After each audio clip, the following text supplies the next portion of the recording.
me like a Hellcat.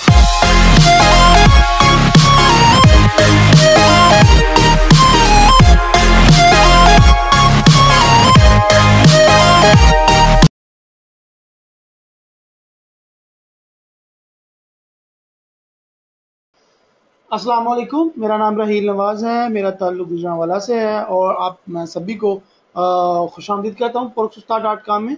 और आज हमारा बहुत ज़्यादा इम्पोर्टेंट एक सेक्शन है, एक लेक्चर है आज बहुत ज़्यादा इम्पोर्टेंट। और ये किस लिहाज से इम्पोर्टेंट है और आज हम क्या सीखने जा रहे हैं, चलिए चल के खुद ही आप सभी देखें। ओके जी, before we start candlestick, moving average, ये वो वगैरह वगैरह के हम ताबड़तोड़ शुरू करें कि वो क्या चीज़ें होती हैं और उनके ऊपर हम कैसे काम करते हैं, तो उसके बारे में उसको स्टार्ट करने से पहले मैं आपको कुछ बताना चाहता हूँ। ये जो आज हम करने जा रहे हैं, जो सीखने जा रहे हैं, इसको बोलते हैं बेसिकली टेक्निकल एनालिसिस। आप सोच रहे होंगे कि टेक्निकल एनालिसिस क्या होता है, और टेक्निकल एनालिसिस के बारे में बड़ा आपने सुना भी होगा कि टेक्निकल एनालिसिस करना सीखो, टेक्निकल एनालिसिस, फंडामेंटल एनालिसिस। तो आज मैं आपको ये बताना चाह रहा हूँ कि ये चीज़ क्या है, टेक्निकल एनालिसिस क्या होता है और एक फंडामेंटल एनालिसिस क्या होता है। तो आज हम बेसिकली इसके बारे में सीखने जा रहे हैं। टेक्निकल एनालिसिस क्या होता है?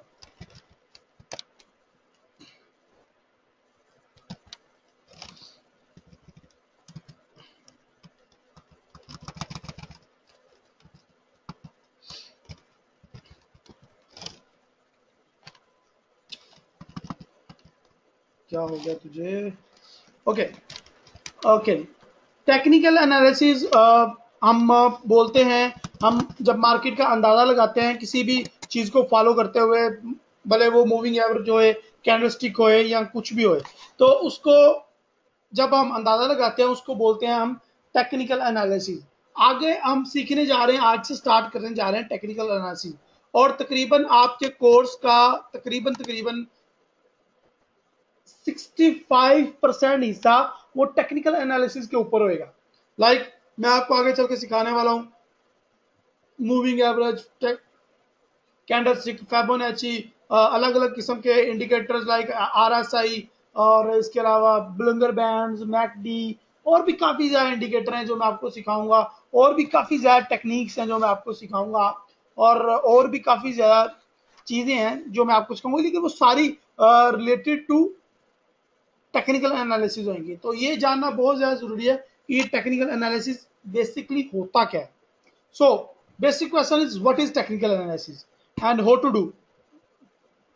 टेक्निकल एनालिसिस भी बिल्कुल ऐसे ही है जैसे कि आप एक हकीम के पास जाते हैं या डॉक्टर के पास जाते हैं, और वो, अगर आपको याद होएगा कि आप 10 साल पहले या 15 साल 20 साल पहले जब डॉक्टर के पास जाते थे, जब इतनी मशीनरी नहीं थी, तो क्या करता था, आपकी नब्ज पकड़ लेता था, हाथ पकड़ लेता था और वहाँ चेक करता था, खामोशी से बैठा रहता था, चेक करता था। उसके बाद आपकी जुबान चेक करता था, आपकी आंखें चेक करता था, और फिर आपको बताता था कि यार आपको ये प्रॉब्लम है, या आपको ये बीमारी है, ये संगीन बहुत ज़्यादा, आपको इसका ट्रीटमेंट करवा लेना चाहिए या वट एवर।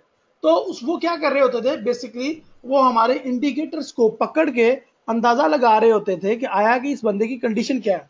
लाइक कैसे पता चलता था, वो काम करते थे कि आप जाते थे, आप एक हकीम के पास जाते हैं और वो आपकी नब्ज पकड़ के बैठ जाता है खामोशी के साथ 1-2 मिनट के लिए। तो वो देखता है कि ये टेक्निकल, चले हम ये देखते हैं कि ये टेक्निकल एनालिसिस कैसे काम करता है। नब्ज को पकड़ने वाला, जब आप एक हकीम के पास जाते हैं, डॉक्टर के पास जाते हैं, वो क्या करता है, वो जब आपकी नब्ज के ऊपर हाथ रखता है, वो देखता है कि ये कितनी दफा वाइब्रेट करती है, ये कितनी दफा ये हिलती है, वो क्या कहते हैं, नब्ज चल रही है, वो जब हिलती है कितनी दफा ये वाइब्रेट करती है। वो इसका जो एक साइंसी या आम तज्जिया ये है कि 72 बार वो 1 मिनट में धड़कती है, वाइब्रेट करती है। तो वो अंदाजा गिन रहे होते हैं कि ये कितनी दफा इस इंसान की वाइब्रेट कर रही है या धड़क रही है इसकी नब्ज। तो 1 मिनट तक चुप रहने के बाद उसको पता चलता है यार इसकी तो 62 या 60 टाइम ही जस्ट 1 मिनट में ये हरकत कर रही है, धड़क रही है या वाइब्रेट कर रही है। तो इसका मतलब है इसकी तबीयत खराब है। और उन्होंने पहले से अंदाजा लगा के रखे होते हैं कि जब जो कोई मरीज आएगा वो लिख लेते हैं पहले ही, वो याद कर लेते हैं, उनकी अपनी एक साइंस है कि जब भी कोई क्लाइंट आएगा अगर उसका 72 से कम हुआ तो उसको ये बीमारी होगी, अगर 72 से ज्यादा हुआ लाइक 82, 84, 85, 90 तो उसको ये बीमारी होगी और उसका ट्रीटमेंट क्या क्या क्या क्या। तो ये एक टेक्निकल एनालिसिस ही वो करते हैं, बिल्कुल अंदाजा लगाते हैं जब वो मशीनें या अच्छी टेक्नोलॉजी की चीजें नहीं आई थी, मशीनरी नहीं आई थी। तो और फिर आजकल का जो सबसे बड़ा मशहूर इंडिकेटर है जो 95% परफेक्ट रहता है या 95% बीमारियां आपकी पकड़ लेता है वो है यूरिन का टेस्ट। जब भी आप किसी डॉक्टर के पास जाते हैं या किसी भी अक्सर हकीमों के साथ पास भी मैंने देखा हुआ है कि वो भी अब यूरिन को देख के बीमारियां बता देते हैं कि आप में आपका यूरिन अगर पीला है, वाइट है या सो वट एवर, तो वो आपको बताया था कि आपके यूरिन में ये प्रॉब्लम्स हैं और आपके अंदर ये बीमारियां हैं। और ये तकरीबन 95% ही परफेक्ट रहता है और 95% बीमारियां आपके यूरिन टेस्ट से डॉक्टर लोग पता चला लेते हैं, चाहे वो आपको ना देखें या चाहे वो आपसे ना मिले या आपको बराह रास्त आपके साथ ना अटैच हो। तो 95% वो एक्यूरेसी निकाल लेते हैं। तो क्या हुआ, ये अलग अलग किस्म के इंडिकेटर्स जैसे हमारी आंखों को चेक करना, ये कितनी पीली हैं, ये कितनी क्या बटा, ये मैं आपको डॉक्टरी नहीं समझा रहा, ना ही मैं कोई डॉक्टर हूँ, ना मैं एक हकीम हूँ और ना ही कोई मैं बाबा जी हूँ जो दम करता हूँ। मैं जस्ट आपको बता रहा हूँ कि ये टेक्निकल एनालिसिस क्या होता है। ये डॉक्टर के पास या हकीम के पास जाते हैं, वो अपना एक अंदाजा लगाता है कि इस बंदे को इतने परसेंट ये प्रॉब्लम है और वो आपको दवाई लिख देता है कि आप ये दवाई खाओ, आपको इंशाल्लाह आराम आ जाएगा। तो यहाँ पे वो कितने परसेंट सही रहता है, जो आम डॉक्टर जब हमारी इतनी मशीनरी नहीं थी आई तब इसकी एक्यूरेसी बहुत ज्यादा कम थी, ऑलमोस्ट 80, नहीं 80 कहना गलत होगा, 60% जो है वो सही रहता था डॉक्टर। जब ये इतनी ज्यादा टेक्नोलॉजी ने तरक्की नहीं की, 60 to 65 या 70% मार्क्स ही इसको देना चाहूंगा क्योंकि मैं खुद भी इसी किस्म के एक डॉक्टर का विक्टिम हूँ। जब मुझे स्टार्ट में बहुत बुखार हो गया शदीद, तो मैं डॉक्टर के मेरी अम्मी पास मुझे डॉक्टर के पास ले गई और उन्होंने बोला इसको ठंडे पानी से जाके नहला दो, बर्फ वाला टप में बर्फ डाल के उसको डाल दो, ये कर दो वो कर दो और उसको ये बीमारी है ये ऐसे तो वो उसने अपना तुक्का लगाया 60 के राउंड अबाउट। तो उसका नतीजा क्या निकला कि उसका 60% जो है वो गलत साबित हुआ, 40% हैवी हो गया और मुझे पोलियो हो गया, मैं बीमार हो गया। और उसका नतीजा ये निकला कि मैं अब लाइफ टाइम पैरालाइज हो चुका हूँ और मैं चल फिर नहीं सकता सारी उम्र। तो उसकी वजह क्या है, उस डॉक्टर का वो आप 20% या 40% वो जो गलत एलिमेंट या गलत अंदाजा था वो था। जबकि आज की मेरे ख्याल से काफी ज्यादा चेंज हो चुका है, आजकल मेरे ख्याल से doctor come a come 80 to 90% ठीक तुक्का लगा ही लेते हैं। तो टेक्निकल एनालिसिस का मेरी स्टोरी के साथ क्या ताल्लुक है, मेरी स्टोरी के साथ भी यही ताल्लुक है, जो एक आम ट्रेडर और एक एक्सपर्ट ट्रेडर है वही वही।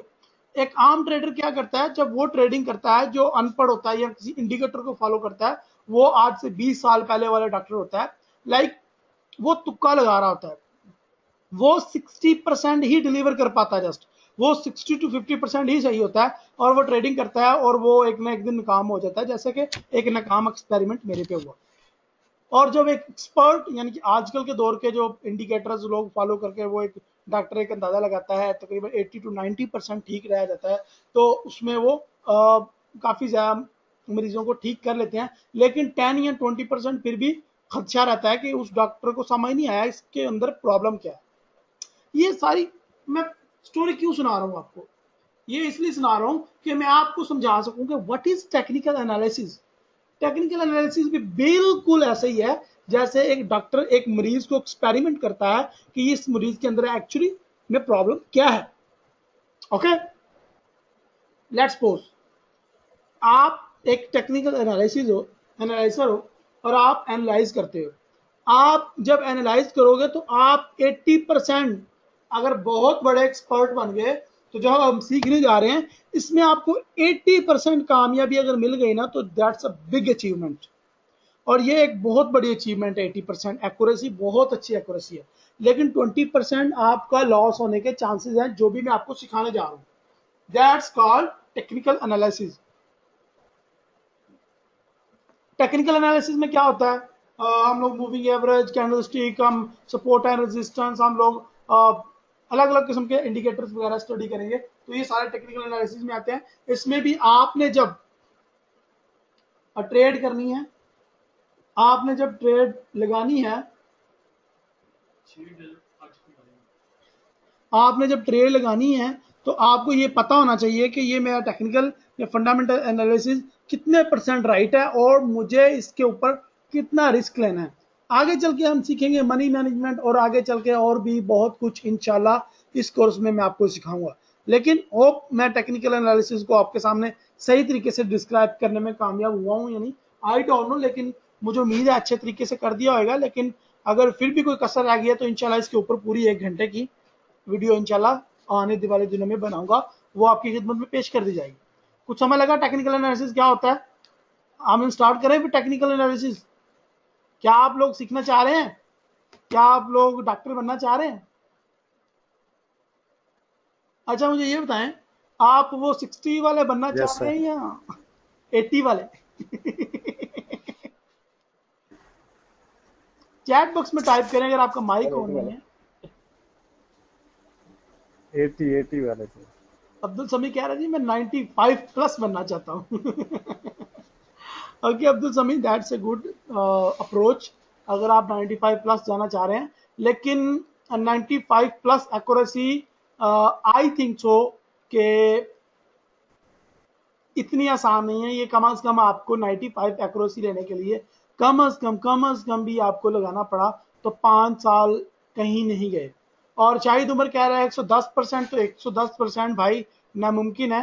85% तक तुम लोग जा सकते हो। और 85% से अगर ऊपर कोई बंदा कहता है कि मेरी स्ट्रेटजी में कामयाब है, मेरा टेक्निकल एनालिसिस कामयाब है, मेरा फंडामेंटल कामयाब है, या मैं एक्सपर्ट हूं, तो वो बंदा झूठ बोल रहा है। उसके जो है ना, वो अगर आपके बस में है तो 2-3 लगा ही दो ताकि वो दुनिया को बेवकूफ ना बनाए। ओके जी, टेक्निकल एनालिसिस की शुरुआत होती है सबसे पहले सपोर्ट एंड रेजिस्टेंस से। ये इतना ज्यादा बेसिक्स है, ये इतना ज्यादा बेसिक्स है जिसकी कोई हद नहीं है या इंतहा ही नहीं। एक बात मैं आपको बता दूं, हम लोग बुनियाद बना के बुनियाद से चल रहे हैं। मैं नीचे से जो आपको पढ़ाता जाऊंगा, जो शुरू से पढ़ाता जाऊंगा, अगर उनमें से एक भी चीज मिस होएगी तो आप कामयाब नहीं हो पाएंगे, बिकॉज आपकी जो बुनियाद है वो ढीली हो जाएगी। इसी तरह अगर मैं सपोर्ट एंड रेजिस्टेंस को पहले रख रहा हूं, इसका मतलब है सपोर्ट एंड रेजिस्टेंस आपकी फॉरेक्स ट्रेडिंग की जान होएगी, या फॉरेक्स ट्रेडिंग का जो आपकी ट्रेडिंग है, जो आपके एनालिसिस है, उसका दिल होएगी। ये इसके बगैर आपकी फॉरेक्स ट्रेडिंग चलने नहीं वाली। इतना इंपॉर्टेंट एलिमेंट्स है in forex trading. Okay ji, what is support, what is resistance. चले जी, चलते हैं फिर सपोर्ट एंड रेजिस्टेंस की तरफ। आपने हमेशा देखा ही होगा कि मार्केट कभी भी सीधा मूव नहीं करती, लाइक कभी भी सीधा वो नहीं जाती ऊपर, सीधा वो नीचे नहीं आती। वो स्टेप्स बना के जाती है, सीढ़ियों की शक्ल में ऊपर या नीचे जाती हैं। यहाँ पे अगर कोई बंदे को चार्ट का एक्सपीरियंस नहीं है, मेटाडोर 4 का एक्सपीरियंस नहीं है, कोई मसला नहीं है। Just don't worry and keep touch with me and keep watching, क्योंकि मैं आगे चल के आपको मेटाडोर 4 के ऊपर बहुत ज्यादा प्रैक्टिस करवाने वाला हूँ, आपकी सोच से भी ज्यादा। सो डोंट वरी, आप इस ट्यूटोरियल को दोबारा भी देख सकते हैं। ओके जी, मार्केट कैसे काम करती है? मार्केट बड़ी ऊट पटांग हरकतों के साथ काम करती है, कभी ऊपर कभी नीचे, कभी ऊपर कभी नीचे, कभी ऊपर कभी नीचे, और हम लोगों को समझ नहीं आती एक्चुअली में मार्केट क्या करना चाह रही है। तो एक्चुअली में मुझे नजर आ रहा है, अगर यहां से मैं सीधी लाइन खींचूं एक सीधी, तो एक्चुअली में मुझे नजर आ रहा है कि मार्केट एक्चुअली में ऊपर जाना चाह रही थी और ऊपर गई है, लेकिन मुझे बेवकूफ बना के गई है, डांस करके गई है। ये बेली डांस है, ये ठुमक ठुमक करके गई है, कभी इधर का ठुमका, कभी उधर का ठुमका, कभी ऊपर का भी कभी नीचे का। ये बस ऊपर ही जाने का एक बहाना था, लेकिन ऊपर गई तो है, लेकिन मुझे इसने प्रॉफिट अर्न करने नहीं दिया। लाइक अगर मैं यहाँ से यहाँ तक का अंदाजा लगाऊं तो काफी ज्यादा प्रॉफिट बनता है, लेकिन वो इसने मुझे अर्न करने नहीं दिया।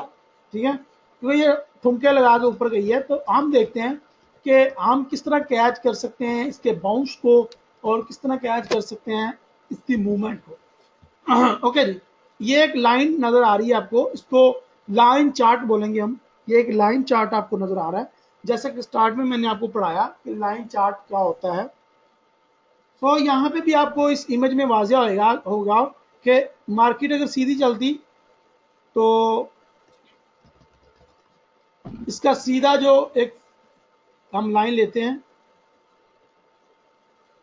वो ये बन रहा है, लेकिन मार्केट ओवरऑल हम देखें तो ये ऊपर गई है, ये ऊपर की तरफ गई है मार्केट। तो क्या ये हुआ, ये इतना ज्यादा मार्केट डिफरेंस के साथ ऊपर चली गई है। लेकिन ऊपर किस तरह से गई है, थप्पे खाती खाती गई है। एक सीढ़ियां, एक पहाड़ियां जो होती हैं, अक्सर आपने देखा होगा, माउंटेन दूर से देखे, पहाड़ दूर से देखे तो इस तरह की शेप सामने आती है। सीढ़ियों की शेप आपको समझ आ रही होगी यहाँ पे। तो मार्केट कुछ इस तरीके से ऊपर गई है। ओके जी, तो सबसे पहले मार्केट ने क्या किया, मार्केट यहां से स्टार्ट हुई और ऊपर चली गई। ऊपर गई, अपना एक उसने हाई क्रिएट किया, जो कि ये है, हाई क्रिएट किया उसने, और फिर उसके बाद ये नीचे आ गई, जैसा कि हमें नजर आ रहा है इन इमेज फोटो में आपको नजर आ रही है, नीचे आ गई।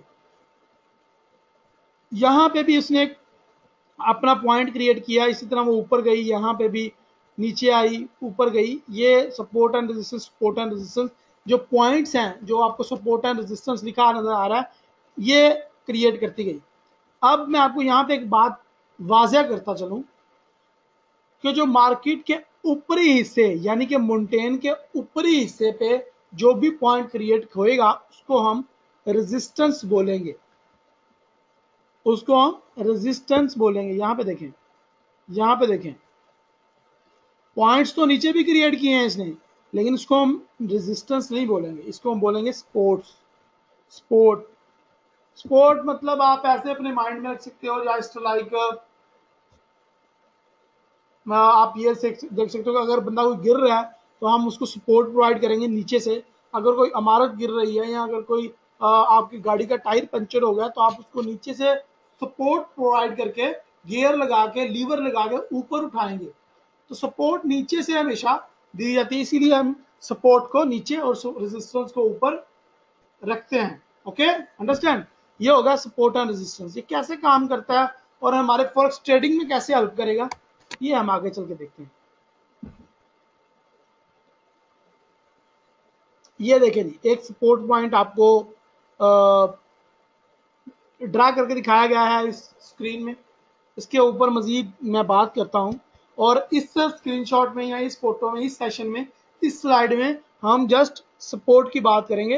रेजिस्टेंस के थोड़े अरसे के लिए आप भूल जाएं।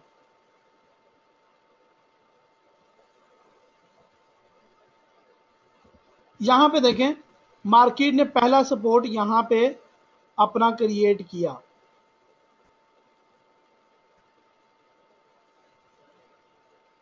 ये देखें, एक मार्केट का ये लो था, एक ये लो था, हमने लो इकट्ठे किए, दो लो जहां पे बने, हमने वहां पे एक सपोर्ट लाइन क्रिएट कर दी।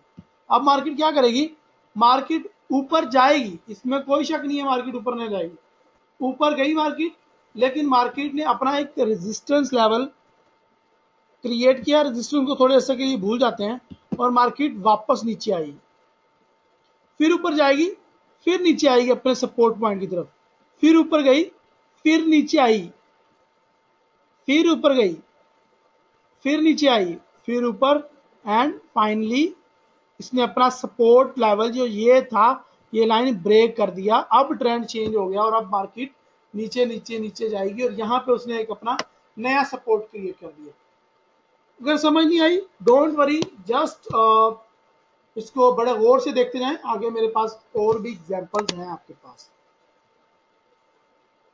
ये हमारे पास एक सपोर्ट एंड रेजिस्टेंस का मैंने एक चार्ट रखा हुआ है। क्या कह रहे हैं जी रहील भाई, आपकी आवाज नहीं आ रही। भाई किस किस को मेरी आवाज नहीं आ रही, प्लीज बताएं। और यार जिसको आवाज नहीं आएगी वो कैसे बताएगा? आप लोग ये बताएं किस किस को मेरी आवाज आ रही है। आगे नाम आ रही है सर। जी सर, अभी आई है, पहले बंद हो गई थी। सर आ रही है, आपकी आवाज क्लियर है। ओके, वसीम को नहीं सर आ आ रही रही है। थी, चलिए अल्लाह खैर करे, कोई बात नहीं। वसीम भाई को तो वैसे भी सपोर्ट एंड रेजिस्टेंस में बड़े एक्सपर्ट हैं। ओके, यहाँ पे मैंने दो एग्जांपल्स आपके लिए जमा की हैं, एक सपोर्ट की और एक रेजिस्टेंस की। और एक सपोर्ट का ब्रेकआउट है, एक रेजिस्टेंस का ब्रेकआउट है। सपोर्ट और रेजिस्टेंस कैसे काम करते हैं ये हम इस एग्जांपल में देखते हैं। यहाँ पे देखें, मार्केट स्टार्ट हुई है ऊपर से, नीचे आई, अपना सपोर्ट एरिया क्रिएट किया, एक अपना सपोर्ट, ये लाइन चार्ट है, डोंट वरी, आगे चल के आपको बताऊंगा। ये लाइन चार्ट है, अपना सपोर्ट एरिया क्रिएट किया, मार्केट थोड़ा सा बाउंस दिया और फिर अपने सपोर्ट एरिया को क्रॉस कर दिया। जैसे ही इसने तोड़ा और ये ट्रेंड चेंज हुआ और मार्केट नीचे, इसी तरह मार्केट नीचे से ऊपर गई, अपना रेजिस्टेंस लेवल क्रिएट किया, फिर नीचे लो दोबारा टच किया और ये ऊपर को गई। इसको कहते हैं मार्केट का ब्रेकआउट या करेंसी का ब्रेकआउट। मार्केट अपना एक हदफ खुद बनाती है और उसके बाद उसको खुद तोड़ देती है। इसको बोलते हैं सपोर्ट एंड रेजिस्टेंस ब्रेकआउट। सबसे पहले सपोर्ट एंड रेजिस्टेंस ऊपर काम करना है, उसके बाद सपोर्ट एंड रेजिस्टेंस ब्रेकआउट को देखना है। इसको अभी हम लाइव चार्ट पे जाके लाइव एग्जांपल के साथ देखेंगे, डोंट वरी अगर आपको कुछ समझ नहीं आ रहा तो। एक्चुअली मैं चाह रहा हूं कि कुछ प्रेजेंटेशन टाइप आपके लिए हर बार हो और उसमें आपको प्रोफेशनली एक आइडिया दे दिया जाए, फिर उसके बाद हमारे लिए शायद आसानी पैदा हो जाए ऑन रियल चार्ट या लाइव मार्केट में। Let's continue. यहाँ पे मैंने सपोर्ट एंड रेजिस्टेंस की और उसके बाद उसके ब्रेकआउट की कहानी को यानी कि स्टोरी को डिस्कवर किया। मार्केट ऊपर से स्टार्ट हुई, लाइन चार्ट, नीचे आई, यहाँ पे उसने अपना एक सपोर्ट लेवल क्रिएट किया, ऊपर गई, ऊपर जाकर रेजिस्टेंस लेवल क्रिएट किया। दैट्स मीन कि यहाँ पे मार्केट का एक चैनल क्रिएट हो चुका है, मार्केट का एक जोन क्रिएट हो गया। मार्केट के पास एक सपोर्ट भी है, रेजिस्टेंस भी है। अब हर बंदे को पता है कि मार्केट ने अपने जोन के अंदर या अपने चैनल के अंदर ही वर्किंग करनी है। लाइक मार्केट नीचे आई, अपने सपोर्ट को टच करेगी, थोड़ा सा ऊपर जाएगी, फिर अपने सपोर्ट को ही टच करेगी और फिर ये अपने रेजिस्टेंस को टच करके फिर नीचे आएगी जैसे कि आई। लेकिन जैसे ही अपने स्ट्रॉन्ग रेजिस्टेंस लेवल को क्रॉस करती है और मार्केट ऊपर जाके अपना एक नया हाई क्रिएट करती है और एक नया रेजिस्टेंस पॉइंट क्रिएट करती है, उसी टाइम इसका जो पुराना रेजिस्टेंस पॉइंट था वो कन्वर्ट हो जाएगा इन support point, strong support point. अभी एक फिर जोन क्रिएट हो गया है, मार्केट ने अपना एक हाई और एक लो दे दिया हमें, तो हमें ये पता चल गया कि ये मार्केट का जोन बन चुका है, मार्केट इसके दरमियान ही रहेगी, कभी सपोर्ट कभी रेजिस्टेंस, कभी सपोर्ट और कभी रेजिस्टेंस, और फिर अगर ब्रेकआउट होता है तो फिर मार्केट जाएगी बहुत ज्यादा ऊपर। ये एक एग्जांपल थी, प्रैक्टिकल करना पड़ेगा इसको समझने के लिए आपको, और आपको लाइव चार्ट पे हमारे साथ देखना पड़ेगा। ओके जी, एक लाइव चार्ट पे मैं आ गया हूं। अब इसको देखते हैं और इस पे स्पेशली ड्रा करते हैं सपोर्ट एंड रेजिस्टेंस लाइन यहाँ पे। ओके, आवाज आ रही है यार मगर slow slow. Okay, thank you, चलो शुक्र है आपको आ तो रही है। एक लाइव चार्ट मैंने रैंडमली ऑन कर लिया है। यूरो यूएसडी सबसे ज्यादा मोस्ट पॉपुलर एक करेंसी पेयर है जिसके ऊपर बहुत ज्यादा लोग ट्रेडिंग करते हैं, तो उसका मैंने एक पेयर निकाल लिया है उसके ऊपर हम थोड़ी सी प्रैक्टिस करते हैं। H1 का चार्ट है ये जी, यहां से मार्केट स्टार्ट हुई, स्टार्ट होता ही उसने अपना एक रेजिस्टेंस लेवल क्रिएट कर दिया। यहां पे देखें, ये उसने अपना एक रेजिस्टेंस लेवल क्रिएट कर दिया जी।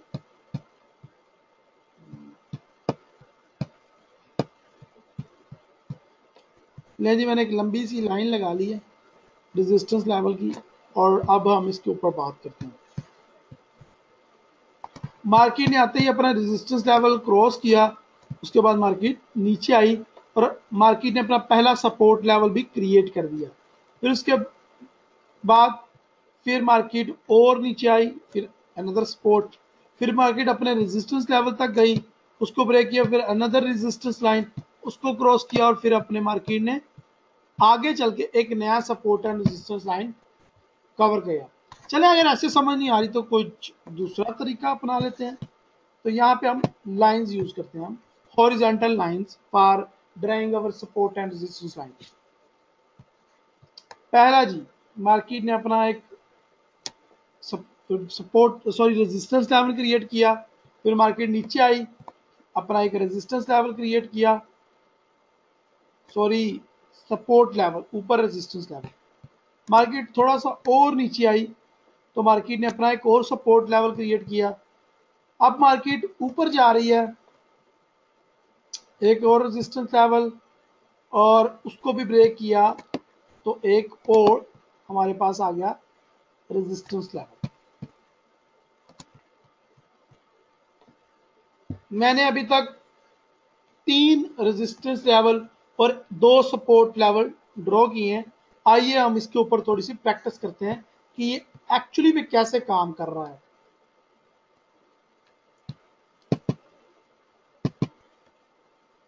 अगर आपको समझ नहीं आती, डोंट वरी, हम इसको बार बार करेंगे और 1 हफ्ता 2 हफ्ता प्रैक्टिस भी इसके ऊपर करेंगे, डोंट वरी। यार, आवाज ब्रेक होने की शिकायत मुसलसल आ रही हैं, बोलने का फायदा नहीं होगा मुझे अगर आपको समझ नहीं आ रही तो। Please give me feedback.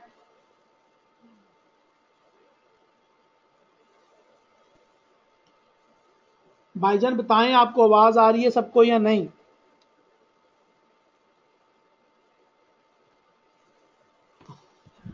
आ रही है सर। आ रही है सर। आप तो ऐसे जैसे सब म्यूट पे लगा के सोने चले गए होते हैं, कोई सर बोलता ही बिल्कुल नहीं। क्लियर आ रही है। ओके, चलें, ठीक है।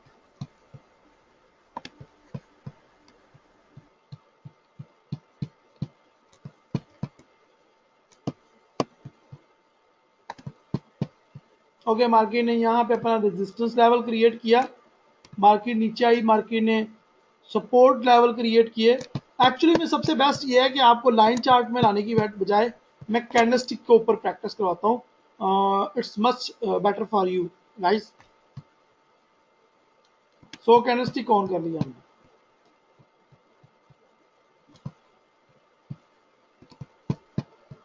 ये जी हमारा फर्स्ट रेजिस्टेंस लेवल, फिर मार्केट नीचे आई, मार्केट ने एक छोटा सा सपोर्ट लेवल बनाया, फिर मार्केट ने एक और सपोर्ट लेवल बनाया और मार्केट नीचे आई और अपना एक लास्ट लो या एक लास्ट सपोर्ट लेवल क्रिएट करके नीचे आ गई। 3 यहाँ पे सपोर्ट लेवल हो चुकी हैं और एक रेजिस्टेंस लेवल। मार्केट यहां से ऊपर गई, पहला अपना सपोर्ट लेवल क्रॉस किया, उसको ब्रेकआउट किया, दूसरा किया, ब्रेकआउट किया, फिर तीसरे पे जाके रुक गई मार्केट। यहाँ पे देख रहे हैं आप, रुक गई मार्केट, यहाँ पे आ गई। फिर मार्केट कुछ अरसा नीचे आई, फिर मार्केट ने इसको ब्रेकआउट किया, अपने रेजिस्टेंस लेवल को, स्ट्रॉन्ग रेजिस्टेंस लेवल तोड़ा और मार्केट ने अपना एक नया हाई क्रिएट किया। एक और नया हमारे पास रेजिस्टेंस लेवल आ गया है जो पीछे गुजर गया है, ये याद रखिएगा, ये हमारा सपोर्ट लेवल बन जाएगा। मार्केट वापस नीचे आई, उसने एक सपोर्ट लेवल को टच किया और फिर अपने स्ट्रॉन्ग रेजिस्टेंस लेवल को ब्रेक करते हुए ये एक अपना हाई क्रिएट किया और एक नया रेजिस्टेंस लेवल इसने क्रिएट किया यहाँ पे। अब यहाँ पे देखें, मार्केट नीचे आई, रुक गई यहाँ पे, फिर इसको क्रॉस किया, यहाँ पे अपने सपोर्ट लेवल पे, फिर अपने रेजिस्टेंस लेवल पे गई। मैं आपको ये दिखाना चाह रहा हूं बेसिकली कि मार्केट कितने डिसिप्लिन के साथ मूव कर रही है। थैंक यू आसिफ महमूद भाई। ओके, मार्केट वापस आई और फिर मार्केट यहां पे आकर रुकी अपने सपोर्ट लेवल पे, सपोर्ट लेवल को क्रॉस किया, फिर अगले सपोर्ट लेवल पे जाकर रुकी। देखिए मार्केट डिसिप्लिन के साथ मूव कर रही है जब भी कर रही है, और आगे चल के भी डिसिप्लिन के साथ मूव करेगी। अपने सपोर्ट लेवल को टच किया, फिर नीचे आई रेजिस्टेंस लेवल को टच किया, अपने सपोर्ट लेवल को यहाँ पे उसने ब्रेकआउट दिया है, और फिर अपने एक नए रेजिस्टेंस लेवल को क्रॉस करने के बाद अब फिर मार्केट नीचे अपने सपोर्ट लेवल को क्रॉस करने के लिए तैयार बैठी है, या उसको टच करने के लिए तैयार बैठी है। अब ये तो पिछली स्टोरी हो गई, हमें पीछे नजर आ रहा था सब कुछ, ये तो हो गई ओल्ड स्टोरी के पीछे सपोर्ट एंड रेजिस्टेंस मूव कर रही थी, सर ने अंदाजा लगा लिया ऐसे ऐसे मूव किया होगा। तो हम आगे का देखते हैं आगे कैसे मार्केट मूव करेगी। तो मैं अपने चार्ट को थोड़ा सा आगे लेके आया हूं, और यहां पे हमें स्पेस मिल गई है कुछ एक्स्ट्रा काम करने की।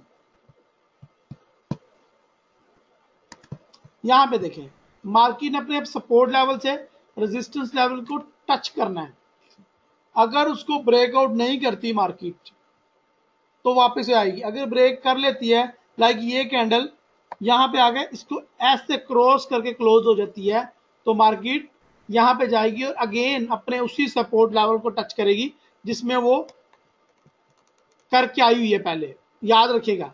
और फिर यहां से ऊपर जाएगी, इसको ब्रेकआउट करेगी, इसको ब्रेकआउट करेगी, और ये फिर ऊपर जाएगी, इसको ब्रेकआउट, ये इसको टच करने के लिए। लेकिन इसके उलट भी हो सकता है, मार्केट इसको टच करके वापस भी आ सकती है इधर तक।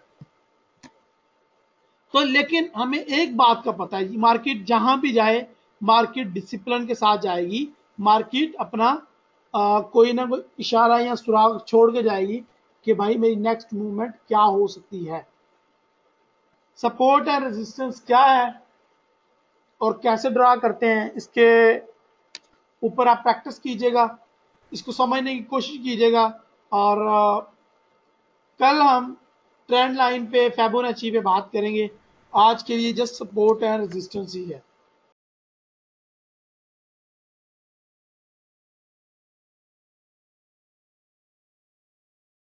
Like a Hellcat.